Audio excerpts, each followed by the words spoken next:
So, everyone, welcome to our lunchtime show here. It's Saturday here at round 2 of the FIA Karting European Championship from PF International. As ever, your hosts Chris McCarthy and Guillaume Alvarez. This morning, we've had 12 races so far. 2 heats per driver. We're going to have 2 more this afternoon, but we are going to try and condense those 12 races into about 10 minutes. It's going to be pretty tough, but we're going to try our best. Guillaume, I think first of all, just a general views and thoughts on this morning. I think it's been pretty good racing so far. Very clean racing. We haven't had any major incidents.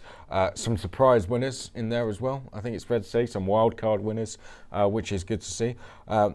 What's your general thoughts and summary? Actually, we've been kind of surprised, because we've had so many different things happening on track. As you said, unexpected winners, confirmation of some of the drivers, that we used to see performing well on track. But generally speaking, quite some good and clean racing. That's the most important thing, I think, because considering that the track is very tricky, with very tricky corners, hairpin, fast corners and everything, especially the third and last sector of the track, which is the trickiest and the most technical one. Considering all those factors, we had clean racing. You could feel the respect, being present, between those drivers. So they know this is still early in the weekend. They know the heats are important, just to get points and to make their way into the finals. But still, this is early, so they don't want to get themselves into trouble with other drivers, to get the chassis into trouble, the tires as well. So you could feel that they wanted to perform, but still keeping for later, for this afternoon, as we're gonna get into even more serious things. But yeah, good racing overall. Yeah. Well, let's quickly run through it. We're basically going to run through the results for you to save you having to go online and look through all of them yourself. So let's start with OK Junior. First heat was won by Gabriel Bortoleto. Very close run contest, that one. Delano Van Hoff and Gabriele Mini both well within a second of Bortoleto. So that a good start for those three. Moving into the second heat, it was an all-British affair at the front. Kai Askey took the win from Luca Griggs and Thomas Ten Brink. So the 2 Brits 1 and 2 there. So a very good performance once again from Kai Askey, who's looking good in the championship so far, and from Luca Griggs on home soil. Paul Aron, that was his first race. Paul Aron hasn't qualified well for the heats, but he had a good run in that one, gaining 6 places to finish 5th. Then it was Kiddle Small who won the next one from Sebastian Montoya and Isaac Hajar.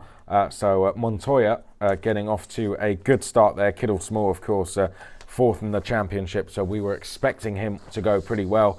Then we moved into the second round of heats. Gabriel Bortoleto, unbeaten so far today. Victor Bernier got a good start and was able to finish 2nd. And Thomas Ten Brink, another good performance from him, really starting to turn things around after Sarno, and he finished in 3rd place.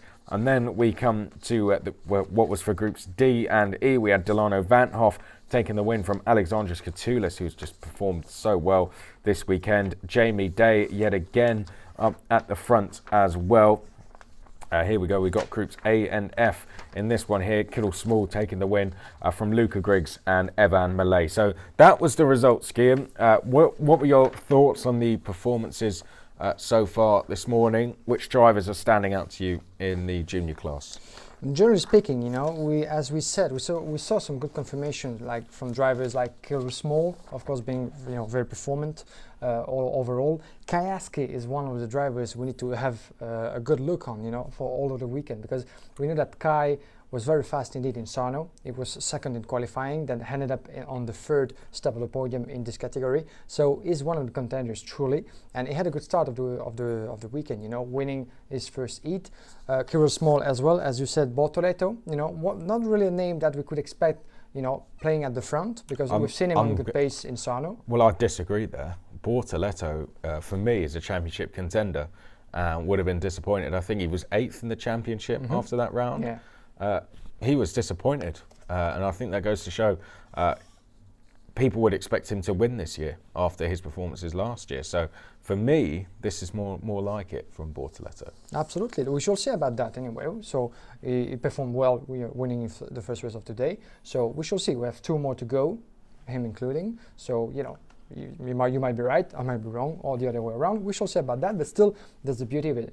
We have unexpected names, some of the confirmation, but still, we shall see, because things might turn around very quickly, and we saw that with some of the, of course, wild cards from Britain that are here today. We shall speak about them, of course, in a minute, but still some confirmation. Some others that we couldn't expect to be, that high in the ranking. I'm thinking of Sebastian Montoya, for example, who was not so lucky or not so happy about his performance in Sarno. Now he's back in contention. He had quite a first good qualifying heat. In second position. Was not so happy after all ending in P9, I think, in the single round. But still plenty of space and room to recover on track. Of course, we shall see about that as well. But one more name to add to the list of contenders, of course. Well, in terms of the wildcards, as you mentioned there, Alex Lloyd, the one to watch out for in this one. Okay, so let's go to the OK class. This in no particular order. Matteo Michelotto, Hiltbrand and Thompson were your top three in one of the heats. Then Vidales, Travis Anuto and Oliver Hodgson looking good here on his home track races for the PFI team. Hannes Janka took a win from Danny Curl and Matteo Michelotto. That the German continuing his good form. Oliver Hodgson took a win here. He's on home soil, as we said. Juho Valtonen back where he finished on the podium at the World Championships last year. He was second with Kaz Havercourt third. Morgan Porter, British wildcard here this weekend, nothing to lose. Broke down in the first heat, but then took the win in his second heat from David Vidales and Lorenzo Travisanuto. And I think one of the major talking points in that one, Nicholas Nielsen finally getting back to the form where we're expecting to. He didn't have a good race at Sarno, but up 6 in that final race before the lunch break to finish in 4th. I'm going to ask you the same question. Seniors, who's looking good to you? Who's not looking so good? We got a name in mind, the winner of the first heat of today in the senior, Danny Curl, of course, is the reigning world champion in the category, won last year here, is in good confidence, is in good pace as well, He was first in the first race of today, so is in contention. But once again, Morgan Porter, an unexpected driver, a wild card, as you said, he had a mechanical failure in the first round, then talking about some comeback, won the second one, so we might include him once again in the list of contenders. It might be. We shall see. The only thing with Morgan Porter is he had a non-finish, and that's going to really hurt his chances. A non-finish in this championship. Basically, it's like, all right, let's just get into the final now. You saw what happened to Thompson. He had one non-finish, and he's out the top 10. Yeah, that's true. He still got third, but if he hadn't had that non-finish, maybe he would have won. Yeah, that's a good point. But we shall see. I like the unexpected things to happen, So Morgan Porter could be one of the contenders. At least he could try. He did well already, but could try to keep on the same pace for the rest of the day, of course. We shall see about tomorrow, as this is still early in the weekend. But, some good things might come up from Morgan Porter. Danny Curl, once again, one of the best out there. But let's not forget about Matteo Michelotto, as we mentioned, winner of one of the heats. And the Spaniards, Pedro Hiltbrand, second in Sarno, who was fourth in the last heat. So, is going to be searching for some best results. But David Vidales as well won one of the heats too. So, 2 Spaniards in contention. That's going to be interesting as well. So we might have for each of the category 5 to 6 names, even more, for the final victory at the end of the day.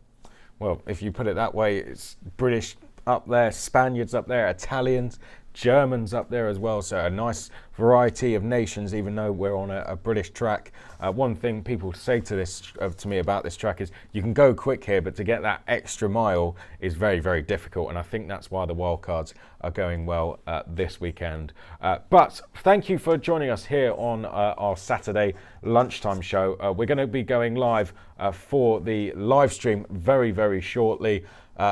Excited to get going this afternoon? Pretty much excited, yeah. The weather is good, the racing is good, all the drivers are excited as much as we are, the both of us, my dear Chris. So it's going to be a fantastic performance again, fantastic on this track. The track is tricky, the conditions are here. We shall see, how the drivers are going to be able to manage the tires. One of the key elements to talk about this weekend. But, if you want to tune in, if you want to join us, of course, this is the right place to be. If you're lucky enough to be in the UK, come on location, come on the track. There's plenty of things to see on track and out as well. So yeah, feel free to join us. Join us live then. We're on CIKFIA.tv, FIA Karting Championship on YouTube as well, and live on Facebook right here as well.